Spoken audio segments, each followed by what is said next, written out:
It's, you know, uh, you can imagine such an exchange. Yes. Dennis, my man, has a happy hour to you this evening. Ooh, glad to be here. It's been a busy week. I've done some homework, but not all. Well, tell me what you've done. That's the only thing worth talking about. Yes, I've done Scenes from a Marriage. Okay.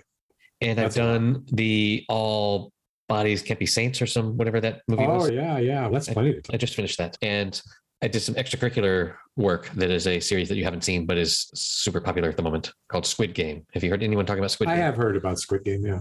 So we can talk about that too. So where would you like to start? Do you want to talk about some bars that you've been to?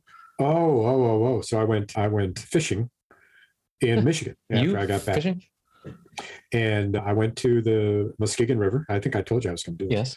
And found where I wanted to go and saw some fish, hooked into a nice fish, and played him a while, and I got away. But one of the reasons that I was okay with the fact that when I got out of the river, I had a 26-minute drive to my hotel was two reasons. One was it was highly recommended as particularly clean and really nice. And so nice. It was $140, which up north, that's 50 more than I planned on paying, but I didn't care. It was a good recommendation.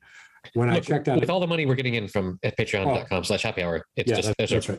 I thought about the podcast when I was there, so it's deductible. You can take it off the petty cash. It'll be in my little monthly report. Yes. But before I accepted the hotel, because I had another option, and I just Googled bars in Fremont, Michigan, and it came up. And because of this bar, just looking at the name of it, I decided to keep the hotel room. And of course, when I got done fishing, I didn't go to the hotel room. Why would you? When you're all filthy and dirty, right? Why would you go to have a shower first? I wasn't filthy or dirty. One would go straight to the bar. I only smelling of mud. One would anyway. But as it so happens, I wasn't dirty or smelly. I only caught one fish, and I never touched it. It got away, so I had nothing on me but clear fresh water from the river. But anyway, okay. The name of the bar, and I bought the T-shirts, was the Blind Squirrel. Great name. Yes. And what's funny about the logo, which you'll have a picture of it in the show notes, is that it literally shows a blind squirrel with dark shade glasses and a white cane. And it's just so unawoke. And I don't know how long it will be before somebody says, you can't do that. You're making fun of blind people or whatever. Did you find it? There's a lot of images that come up for Blind Squirrel. In fact, There's a Blind Squirrel Entertainment. This is Blind Squirrel Bar in Fremont, Michigan. If you want to, there's a video game developer called Blind Squirrel Entertainment. So that's wild. Let's see, Fremont, Michigan. Blind Squirrel Tavern. Yes. Okay. Yeah. So I went there and I had an excellent salad with a big slice of grilled salmon on it, of course. And the next day, 2 days later, was the day to put the race car away for the winter, the Mercedes. The day to put the race car away. The sports car, not exactly a race car. And I drove on a gorgeous, cool fall day, bright sunny day, drove the hour to Dowagiac, Michigan, which in and of itself is worth talking about, which sits on the Dowagiac River, which I went to fish for brown trout. And it's an Indian name that I think means something. And so my wife was going to delay to pick me up from dropping off the car. So I went to the local tavern, which is called the Wounded Minnow Saloon. And you'll see pictures of this as well. And the T-shirts, which include one of their logo, which is a salmon with his tail bent. And in his tail is a drink. And his head, of course, in a circle almost, with his teethy mouth open, is chugging down the drink. So I thought both of those names were interesting. I thought, I wonder how many bars are actually named after injured or maligned animals. Because here's two. Interesting. Two in a row. Yeah. The broken kangaroo. We should think of something. That would be good. The broken kangaroo. Don't even know. Very good. The shy elk. The lame duck. That's literally. The sprained pig. Sprained pig. No, let's see. The constipated pig. No, that one is self food. No, that's the greedy pig. The long-legged pig. Okay. And the logo is a pig that's got legs like a moose, not moose legs, but are the same proportion as a moose. I got it. Okay. That's the winner. I'm glad you agree. I didn't say it was a winner. I said I understood the nonsense you were saying, but it's the two-legged donkey or something. I don't know. That would be describing one of your girlfriends in high school, I right. think. Yes. But we don't. She was cute. I had to. Her name was Charlene. Charlene. She used to say, yes. Okay, those are interesting stories. That's nice. Well, there's not much stories, actually. Blind squirrel. And the other... What would be really sad is a deaf bat. But that's true. No, they're blind. But deaf would be really hard on a bat. Oh. Because they use echolocation. Oh, how about the echoing bat? How about the horse bat? Bat soup. Huh? And you'd serve it. Hey, the horse. Yes. Yeah, anyway. The horse, and the logo is the horse, of course. Exclamation point. Right. Or the lame lamb. Anyway. The lamb. The what? The sheared lamb. The sheared sheep. The sheared sheep. Yeah. The caged lamb. No. Okay. This is getting dark. The sequestered lamb. The lamb is in the other room. Don't make a fucking sound. Tavern. If a baby goat fell asleep, it would be a kidnap. Yeah. Kidnap. Yes. Little play on words there. You are on fire. No, I'm not. You are on fire tonight. So cold. You will bring them in droves. Hey, he's really on tonight. Come on and listen, everybody. Yeah. The whole family. Everybody tune in. Yeah. Gathers around the family computer. So, should we talk about our content consumption?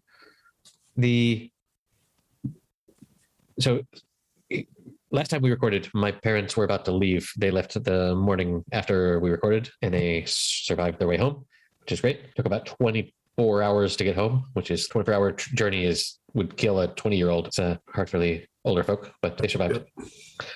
Good. So I watched the end of Scenes from a Marriage.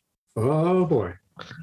And man, on the last episode, I was so disappointed that they didn't do the behind the scenes intro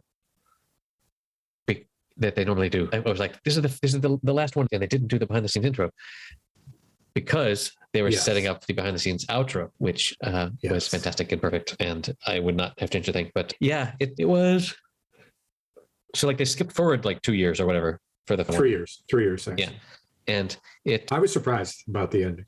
So the main thing that stuck out to me about it was that they used a plot device that I had already seen. Are you familiar with a TV show called hold on. Oh, thank God for editing. There's a TV show called Master of None. No. Do you know Parks and Recreation? Have you seen any of that? So you're familiar with Aziz Ansari, the Indian character there? You mean the Indian actor? Yes. Or the Indian character? I think he's both. The name matters. It's the name of the actor or the character. He's pretty freaking Indian. I don't think he's going to be playing British. All I'm suggesting is that if that's his real name, it's not his name in the show. No, his real name is Aziz Ansari. Yes, I've seen. Doesn't he do stand up and doesn't he done some other movies? He has done stand up in other movies, but his character in Parks and Rec was Tom Haverford, but he went out and did his own Netflix series called Master of None. Oh, and okay. It was very different. The first 2 seasons were like he's pushing the boundaries of what television is, but then I think on the 3rd season he did. See, now I'm confusing which season is which. On one season, he did everything in black and white, but like black and white and 4:3, like the old television dimensions, which was super weird and strange, and it was an artistic decision or whatever. But anyway, and in his final season of that, where maybe he shows up once, but it's mostly about this lesbian couple who gets a divorce, but in that series, which aired at least a year ago, I guess. It says 2021, but it feels like longer. They do this thing where the divorced couple gets together and they rent the Airbnb of their former home. How odd is that? And I was like, whoa, like how like maybe these two things were decided independently of each other, but Ingmar Bergman did the first acting on this decades ago. okay, but I'm pretty sure they did an Airbnb. Oh, I wonder how. Yeah, you're right, but I wonder how. Yeah, we haven't seen that. We haven't seen that series. Presumably, maybe they rented the old place, or I don't know. Yeah, or maybe they just totally did a different thing because we don't really know. But yeah. It was interesting to me to see two different series use this same plot device of we are separated, but we still love each other, and hey, why don't we spend a weekend, like close to making out in our old house? They had been having an affair ever since his father's funeral. But yeah, so anyway, and then the whole idea of, and I think that was also in Master of None, they were having an affair as well with their old spouse. But it was an interesting idea that this is a thing that probably many couples have gone through, of being separated, but also when you get lonely when you're separated, coming back together briefly, but knowing that you can't stay together, but at least being physically together. I wonder about that. I wonder how common that is.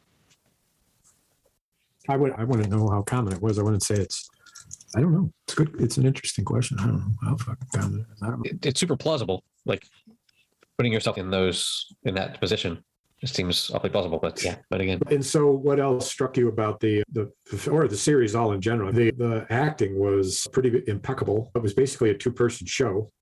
Yeah, it was a play. It's one of these movies, one of these shows that is basically a stage play, and the fact that they really highlighted the fact that they were on a stage. Yeah, really. I wonder if that's got a tie to the original. Yeah, we need to watch the original. That's yeah.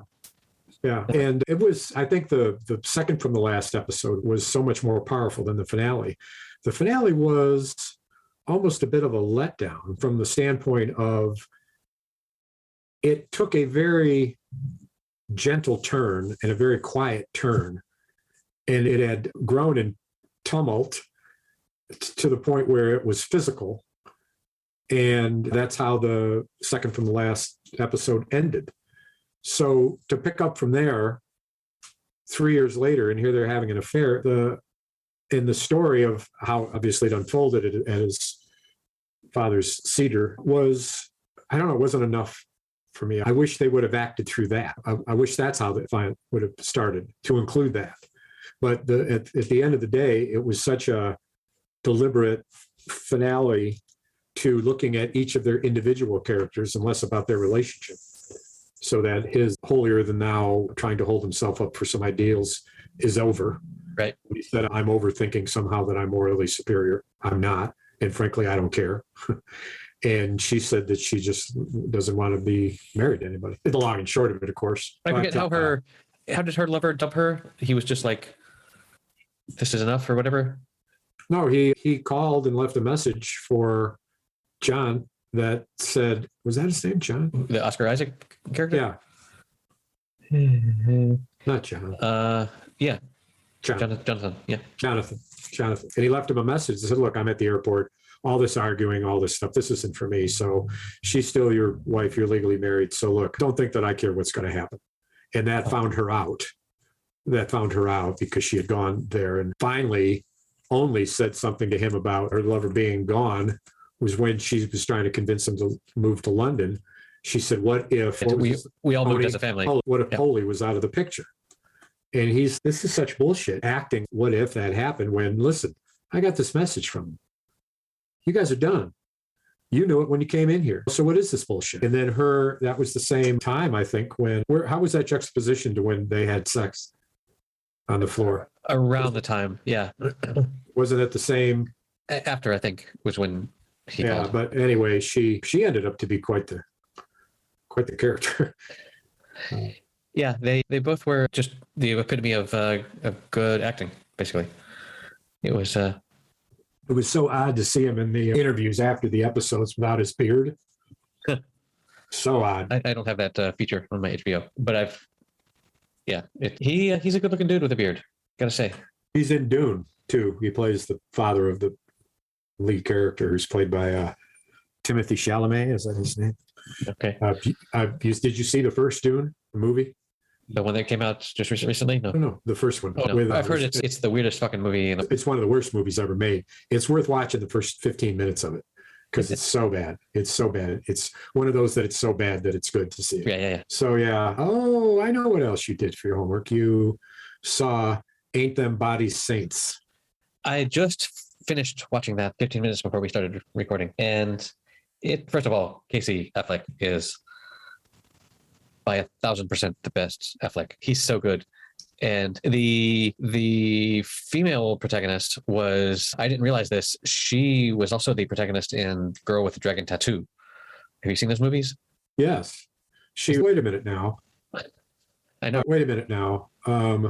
Not in the Swedish one. It's a Swedish book, and it was translated in the movie I saw, The Girl with the Dragon Tattoo. With all the crazy shit on her, yeah. That's not the same actress as this. The actress. No, Elizabeth. Okay, no, that is a woman named Elizabeth Salander. And Elizabeth Salander was also in the Sherlock Holmes movie with what's his ass, Mr. Doolittle. Like, jeez, I'm bad. Hold on, Iron Man. Yeah, Downey Jr. Yes. What's his first name? Downey? Hugh? No. Robert. Rooney Mara is the actress in Anybody Saints, but it says, I swear, she was in The Girl with the Dragon Tattoo. She was not the protagonist. Yes. In fact, she might have played probably one of the murder victims or something. Or no, she was familiar, of course. She's also she played Elizabeth Salander. This is her. She was the woman. In an American version, must be. No. So do something for me. In the 2011 Girl with the Dragon Tattoo with Daniel Craig. That was the American version of it. Yeah. Okay. I didn't see that. I saw the Swedish. In the Swedish movie, La-di-da. Do me a favor. Google Yes. Sherlock Holmes. Yes. Sherlock Holmes with Robert Downey Jr. Yes. And find the woman who played the gypsy. Okay. Yes. Find the woman that played the gypsy in one of those movies and tell me her name, because that's the woman who played the tattooed character, the punk character in the version I saw. Gypsy is not. Maybe they did a couple of Sherlock Holmes. Uh-huh. What else was she in? Kelly Riley? No. Yeah. So anyway, but really, how many Dragon Tattoo movies are there? How many versions? No, at least two. I don't think there are though. Daniel Craig wasn't in the one I saw. It was cut in Sweden. I know the book is Swedish, and that's one of these famous stories where the author died before any of his stuff was released. And they found it all in one book. It was one book, and they divided it up. Anyway, I've seen the Daniel Craig one. So back to Ain't Them Bodies Saints. What a weird title, first of all. The whole thing was quirky. Was slices and scenes that were juxtaposed, and they were very artistically graphic. Yes. One scene, and then it ended, then another scene, and the framing and the content, and of course, just absolutely held down by tremendous acting by everybody who's in it, including Ben Foster, who I thought did the best understated job he's ever done. He's been in some stuff that he's a bit over the top, but it was, I liked it a lot. The critics, by the way, did not treat it well. I was surprised. It was his inaugural directorial event. And there was like, yeah, interesting, keep trying. It was like he tried to achieve a feeling of meaningful something or other, but never really achieved it. And I'm not sure what his point was. And I guess, what the fuck? What do you mean what his point was? It was a study of a series of events and a couple of characters who were in the events. And that was it. What do you mean goals? I don't know. I certainly enjoyed it. The character that most stuck out to me were the southern night sounds. Whenever there's a scene at night, the sound of the bugs and shit that are around in the South that really made me feel like, oh yes, this is the South that I know. It made me feel at home with the bugs. They're going. And where was it again? It was supposed to be Texas. Oh, Texas. but and their Southern accents were pretty okay, but it was, and I don't know, something about it made me feel at home. The screen doors and just the details of what Southern living is like made it seem real to me in a way that, like, if I showed this to my family, they would not pick up on any of those little triggers. But as an ex-Southerner, and what about the guy who played the store owner, who I guess I never quite understood his relationship with Casey Affleck's character. What I understood was that he cared for the woman, and I feel terrible that I can't remember any of the characters' names. Ruth, and what was his name? Bob. Casey's Case, Bob and Ruth. But I understood that he was watching out for her and was a single mom, but I never quite understood their prior relationship. Except they must have just lived in the same town and they knew each other, or what? I mean, was there something more to that? I think it's a small town scenario for sure. But he showed up at the grocery store and he had no fear that he was going to get turned in. So obviously he was close with the guy. But why did he go there? Why did he go see him? He was looking for his girlfriend and he must have known that she was in one of his houses. Maybe he didn't know which one. Yeah, I'm not, I don't know. And when you saw the shootout scenes, when he was shot so bad, right? Could you see those, or was your screen dark that it was really hard to see anything at all? Yes, that was 45 minutes ago, I recall, luckily. And it was super dark, but I've got a particularly good, and I don't know, I could see, it wasn't clear who the bad guy was, and it wasn't supposed to be, like, we didn't know who was shooting at him, and he didn't know, which... were they bounty hunters?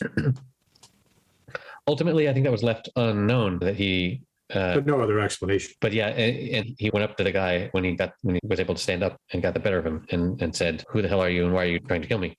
And the other guy could just say, "You're going to shoot me or not?" And he chose not to and drove off to let him die and bleed out. And that's where we saw, as you foretold, Rami Malek appeared as the totally incidental character named Will that drove him a couple miles.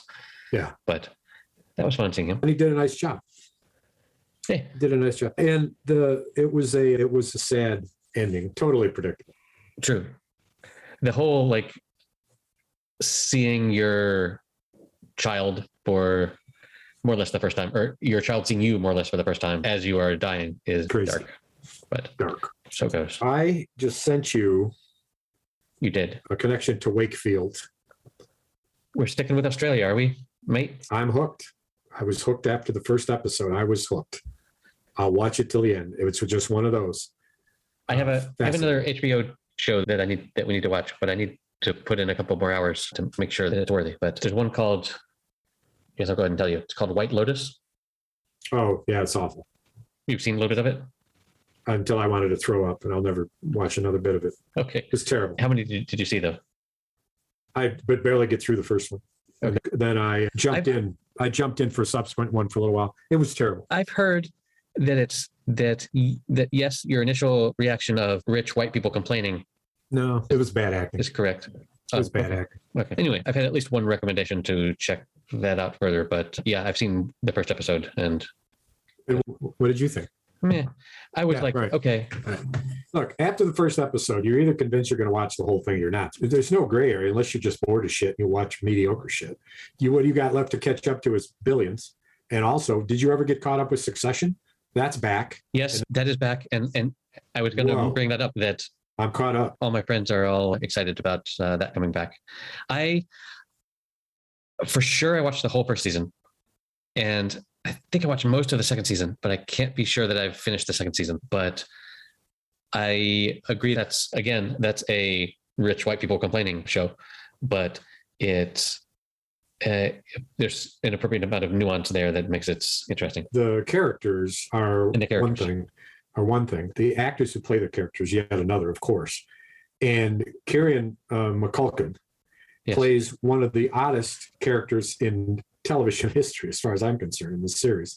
He is so strange, but he is 100% authentic. I mean, how he makes that character credible is beyond me. And of course, so he's like He's like the Casey Affleck of his Of brothers. his family? Yeah. Wow, is there just two of them?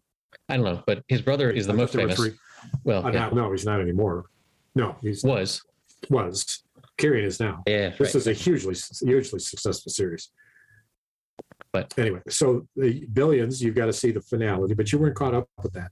And Billions, to me, it was always about Damian Lewis. And so this final episode, I think he's at some of his best. Yeah. Yeah, and I'm queuing up American Rust. I'm only 2 episodes in, and there are like 7, and there's another one coming out soon. I think it's done yet. But no, it's not done. I saw the third from the final last night. So that's my homework for next time. But I got sidetracked watching Squid Game, which, first of all, just from your cultural hearsay, I'm curious what you think Squid Game is about. I got to tell you that the only thing I've heard the term Squid Game, and I know nothing else about it. I just heard the name, and I thought, I wonder what that is. So I have no guess. I have no reason to have any type of an opinion about it. Okay. And I don't. My mind's a blank.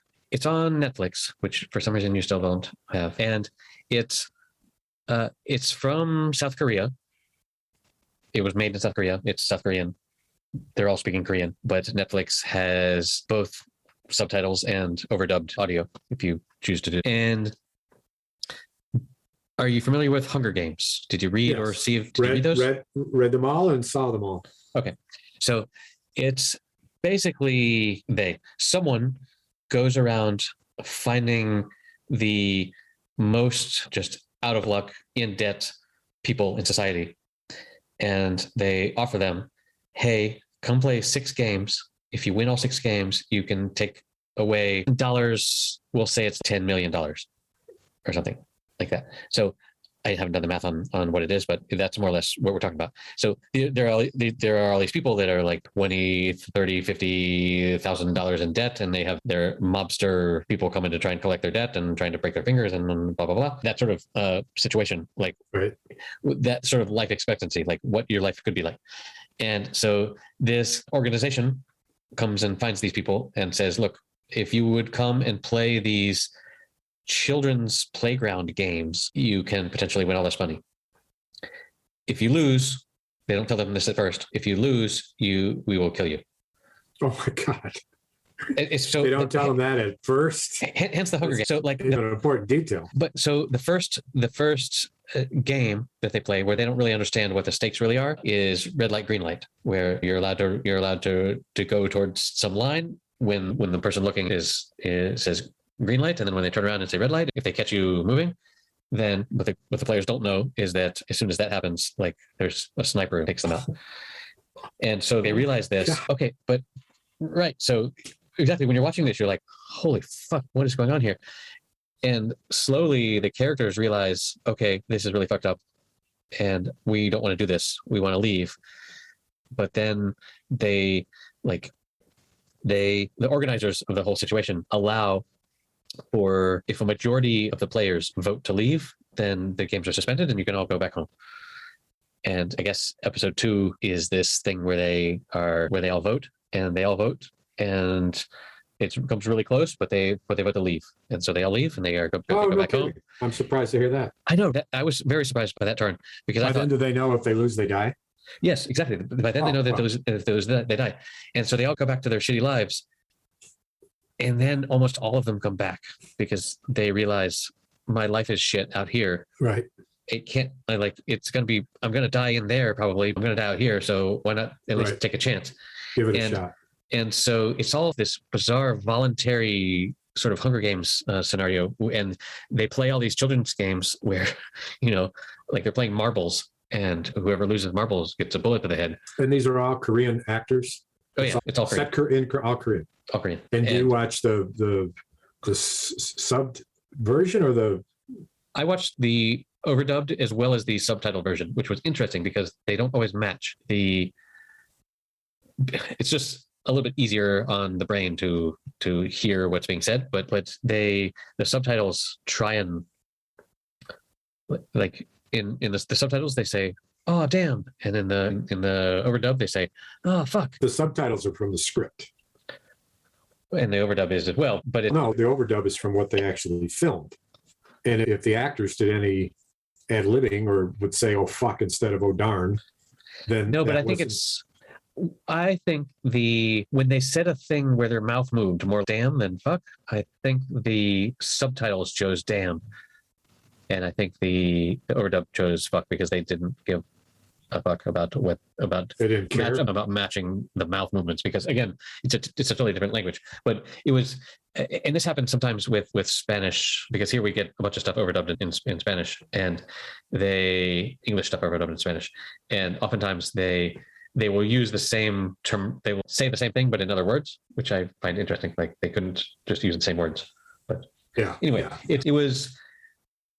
After watching 3 episodes, I couldn't watch anything else until I had finished it, because really? I was so fucking pulled in.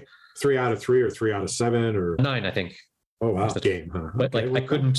I found myself, unlike many TV shows, I found myself thinking about the characters and the scenarios while I wasn't like just in my daily life when I wasn't intending to think about that series. But it so got into my brain in a way that, because this whole concept of play these children games or we kill you, and then there's all this forming of teams and alliances and stuff between the different players. How many players are out there at once?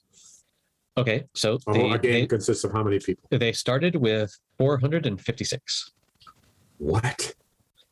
Because they're all numbered, and the protagonist is the last one to be chosen, and he's 456. But like in the first game, like 200 of them are killed because they fucking freak out, as you would, rather than follow the instructions to run towards the goal when they say green light. A lot of people were just like, "Oh my God, they're shooting us. I'm out of here running, trying to find a door," and just getting picked off.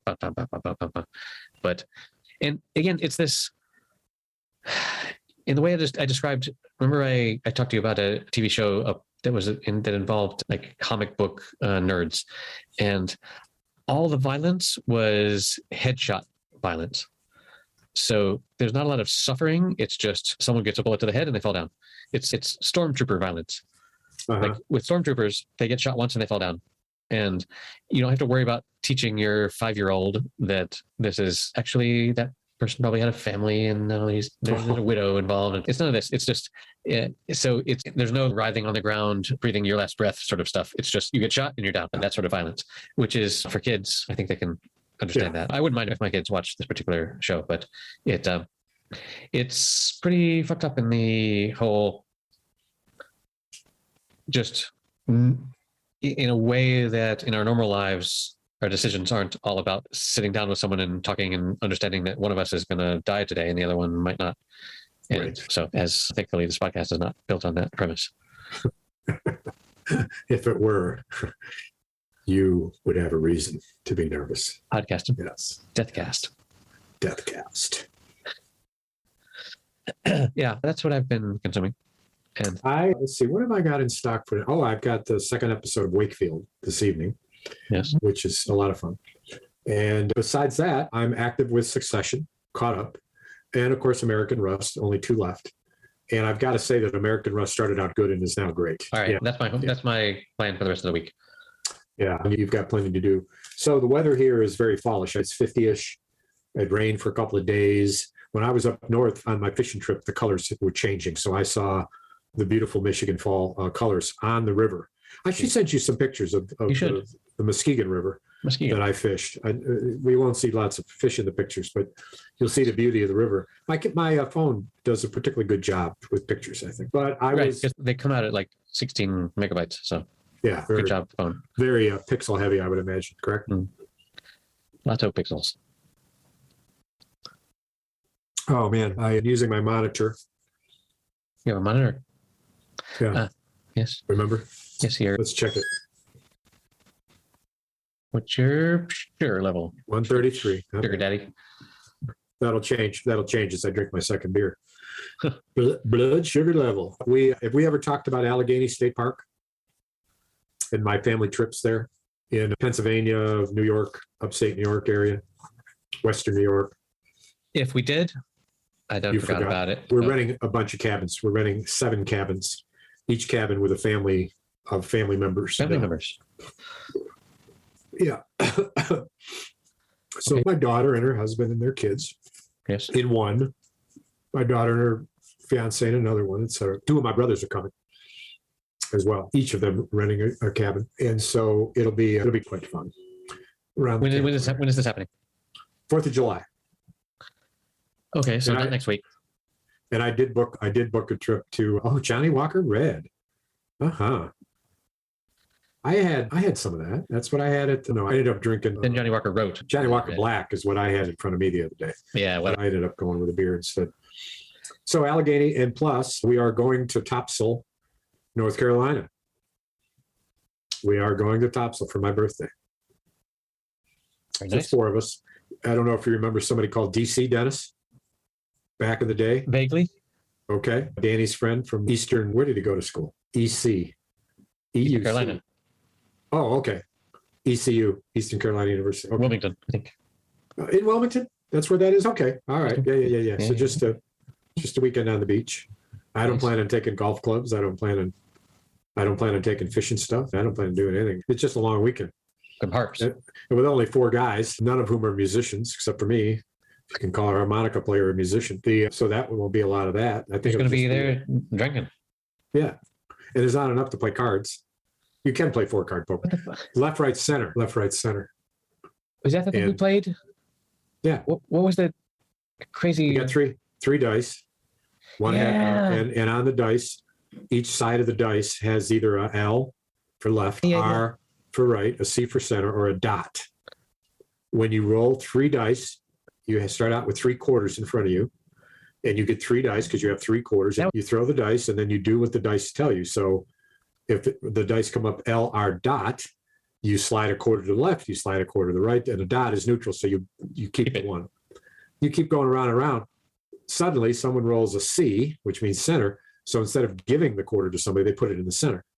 The person who has the only person left with quarters, besides, of course, what's in the center, wins the game. And so as you can sit there with no quarters, because you've given them away, and if you don't have any quarters, you don't get to roll. If you've given away 2 quarters, you only have 1 quarter. You only roll 1 dot. I remember there was a lot of I can't roll, but then the next person rolls and they give you a quarter, and then the next turn you can. Yes, and then you give it back to them, or suddenly you don't have any. The guy on the left of you rolls 3 R's, then you have 3. Right. You roll 3 dots, and the guy on the other side of you rolls 3 L's, and suddenly you have 6 quarters in front of you in the span of 3 rolls. I feel like we took a lot of money from Jeff on this game. Yeah, I generally do pretty well. We played in the Salmon River trip. But okay, hold on. I generally do pretty well. This is a chance game. There's no. I'm just telling you, I generally do pretty well. I'm about to tell you an anecdote, if you will, where at the anecdote away. At the Salmon River trip, nobody really wanted to play poker because they won't play cards with me anymore because I went to. And so they would play this because I said there's no skill. It's just so we each had $3 out. We played with dollar bills, not quarters. So there were 4 of us. And so, it was a $12 pot or a $12 pot. And I won 5 out of 6. I lost the first 2. Then I won the next 5 out of 6. So I ended up with a stack of dollar bills. Oh God. It was, and it gets so crazy when, you're rolling. Oh yeah. It's fun because anything can happen. It's loud. Yeah. And so what happened to me several times out of the 5 times I won was that when it got to a certain point, I yelled to the guy who was rolling, roll a R, because I was to his right, roll a R to C, R, C, R, C, R, C, and he would do it and I would win. And that's probably an unusual that you're cheering for you to win. And of course, if you do win, that must be what happened. But for them, it got so old because I was predicting what would happen so frequently at the end of the game that they were pissed. I couldn't believe it. They almost won. Oh, and of course, double joy because it's my brothers. Yeah. 2 of them anyway. Somebody likes a time traveling gambler. Just saying. Yeah. Nah. Wow. Yeah. Right. Well, yeah, that was a lot of fun, that game. But again, just like. So there's another one too that we played called The Captain and His Crew. You have 5 dice. They're just regular dice, 1 through 6 dots on each side. Uh-huh. And you roll them. And in order for the captain of the ship to create a crew, you first have to have a captain. So everybody gets up to 3 rolls of the dice, and you cannot keep any of the dice on the board until you get a 6, because the 6 is the captain. Right. And then in order to get the crew, the first mate is the 5. So until you get a 5, a 4 doesn't count. Sure. And the 654 is the captain and the top crew. And then the last 3 dice you count. Or the last 2 dice, I'm sorry, you count. So you roll, let's say you roll the first time and you roll a 6, a 5, and a 4. You got the captain and his crew all set. The 2 dice left add up to 7, 4 and a 3. You did it in one roll. Right. You give the dice, the 5 dice to the next guy, and you say 7 in 1. And the guy rolls the dice. He too rolls a 6, a 5, a 4, but a 3 and a 2. He did 5 in 1. He loses. Next guy. Because it's only one roll. One guy rolls the 6, the 5, 4, and 2 6s. Can't get any better than that. It's perfect. He wins the money. Now, if you got 7 or 8 guys and each guy puts in $1 in the ante, right? Yeah. You're playing for some money here. So that's called a captain's crew. Conversely, let's say that I roll the dice and I get 5, 4, 3, 6, or 5, 4, 3, 5, 5, 5. Nothing counts. Why? You don't have a 6. Don't have a 6. And you got to go 6. If you roll a 5 and a 4 at the same time, obviously with a 6, then you've got that going. But that's a lot of fun too, but not as much fun as left, right, center.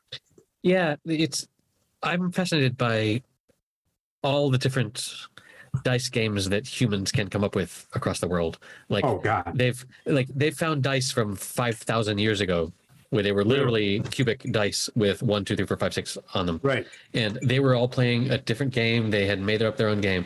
And here in Spain, there's at the local bar, there's a dice game where they play and they roll 3 dice and they have their rules as arbitrary as those that you just described. And it's just a fun game of chance. Well, I gotta show you something here because I just opened my drawer, and I want to show you 2 things, and I'll send you a picture for the show notes. But first is this. First is this. What you often do. Okay, hey, I know this is exciting stuff in the audio world.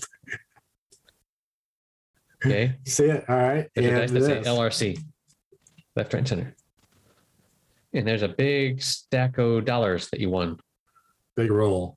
And I like to roll them up like a big old cigar. That's too fat to sniff a line with. Yes. So anyway, sound effects for the audio.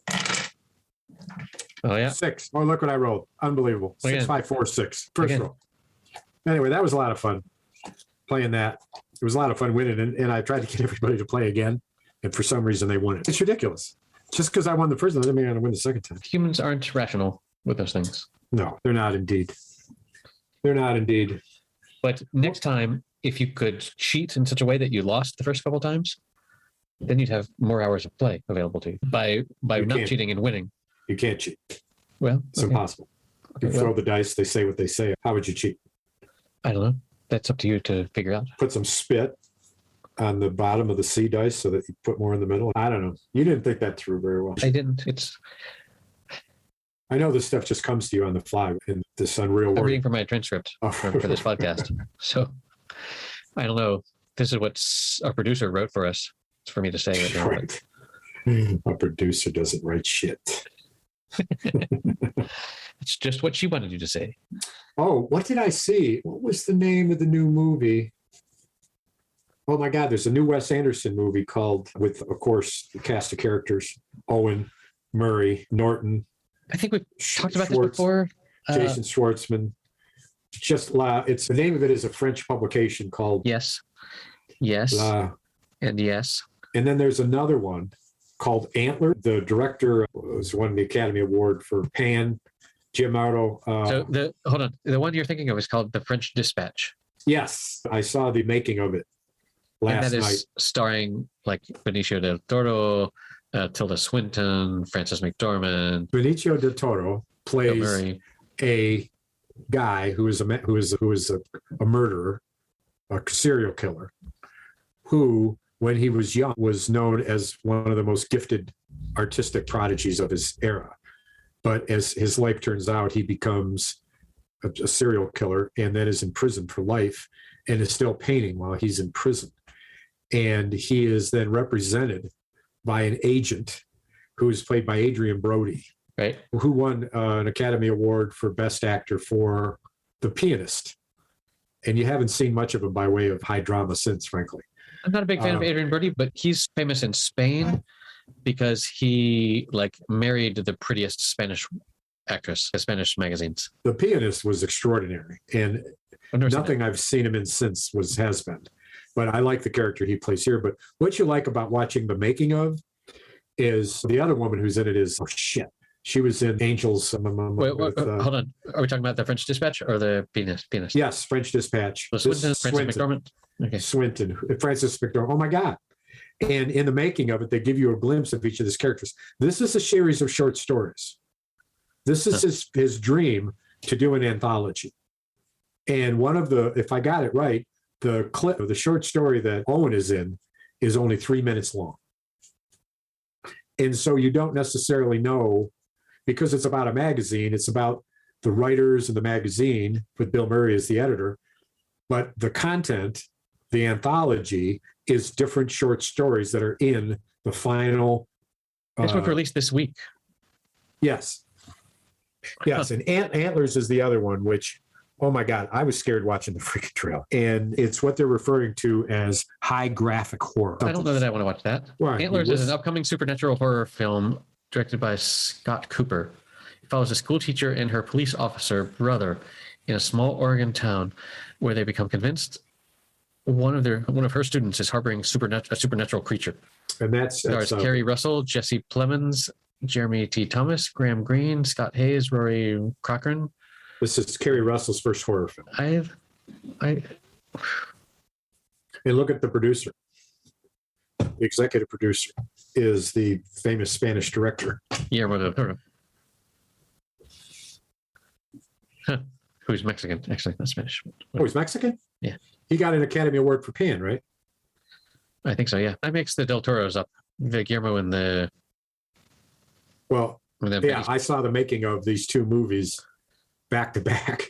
So I mixed them up too. And I thought that Del Toro was the director. They gave him so much airtime in the making of that I thought he was the director. And I watched it with my son and he said, no. He's the producer. And it's interesting to hear the producer say so much about it. Yeah, I don't need to see Antlers. I'm okay with not seeing that. Of the two, I'll see that one. I like to get scared. Yeah, I want to introduce my kids to, I don't know, people my age are showing their kids scary movies in October for Halloween. And I want to show my kids The Sixth Sense, which really only anyone can remember like 10 seconds of. So I don't know what the rest of the movie was about, but I've seen it so many times. I want to see that, and then we can talk about it when we have. Okay. And then The Others is the other one that I want to see. Whew, boy, you're showing your kids these movies about dead kids, man. Are you sure? The Others is fucking freaky. But I don't know. Both, you're going to emotionally scar them. But are they 10 and 8? Yeah, No, 12. They're 12. both movies are like, turns out actually someone you thought was alive wasn't. Like, that's the whole premise of the. I understand your lesson plan. I'm just saying The Sixth Sense is light compared to the others. Okay. If for no other reason that the absolute terror of the mother in the others played exquisitely. One of her best performances, yes. Oh God, Nicole Kidman is just too much. But listen, man, I gotta go. My main reason for showing The Others is that it was filmed like 25 minutes drive from where I live, and you can go and tour the house. Oh, then okay. So, like, wait until they're 14 and 10. No, I think it might happen sooner. Anyway, all right, we'll see. So make sure that you've got a doctor's number handy. Check that you have a reflection in the mirror to make sure you're not dead. Yes. And with that, I gotta go, man. I got no song, I got no story, I got no joke. I just gotta go. Sing me a song. I gotta go. Sing you a song, boy. Sing me a song of the southern, the southern. Sweet home Alabama. Well, that's a southern song, yeah. Rocky Mountain High, John Denver. Hey, let's do a John Denver anthology. Let us begin. You go first. Oh, so you showed me sent me a Joni Mitchell thing. I couldn't open it on my disreputable freaking. My whole house technologically is just pissing me off to the point I'm going to bring a geek in. I've been threatening it. I got a new computer. My computer burned out. So I ordered a new computer. I'm getting a new computer soon. This is a Lenovo, which fun and games. But I gotta go. It's been fun. It's been a joy. Parting is such sweet sorrow. See y'all later. In fact, see you later, alligator. Later. See you in a while, crocodile. Yeah, later, alligator. That's funny. I say alligator and you say crocodile. Crocodile. All right, that does it for episode number 131. You can find the show notes at happyhour.fm/131. You can help support the show at patreon.com/happyhour. We would very much appreciate that. And everybody just take care of yourselves, help each other, help other people. And we'll see you next week.